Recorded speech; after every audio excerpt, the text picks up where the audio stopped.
A typical working pattern for most people means they are likely to have many different jobs during their working lifetime. It is also common to have various pension arrangements from the time in each job, so people can end up with multiple pension pots scattered around and without any form of joined-up strategy towards them. This is because the pensions have not been coordinated around a specific approach, but simply accumulated with jobs. This, or something similar, may represent your position, and if it does, you may wish to consider consolidating your pensions. Pension consolidation is when you decide to bring your pensions together into one plan. This can be attractive and comes with several possible advantages. The first advantage is that everything in one place could make things clearer, easier to manage and control. Secondly, you could save on costs or charges if you can transfer from higher cost schemes to a lower cost one.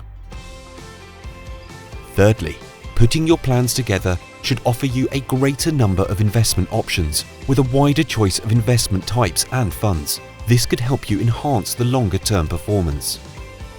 It is always worth looking carefully at both charges and performance, as any improvement can have major impact. Take the example of a pension which has £10,000 as its current value, with charges attached to it of 2% per year. In the future, it produces an investment return of 4% per year. In 30 years' time, that pension will have grown to £18,114. Now compare this to another £10,000 pension, which grows at 6%, with charges of 1.5% per year. In 30 years, this will be worth £37,453. Consolidating combines easier management, less paperwork, less to keep track of, with potentially better overall terms. To consolidate past pensions into one plan is often attractive, but before doing so, you should be wary of some potential disadvantages. If any of your pensions were a defined benefit pension scheme, they would probably have a minimum or guaranteed income at retirement, which is difficult to replace, and you should generally be very cautious about moving this type of pension. In a similar way, some older schemes, regardless of their type, may have other forms of guarantee, which could be valuable. And many older schemes of any type could have transfer penalties, which would mean you pay a cost for moving them to your new scheme.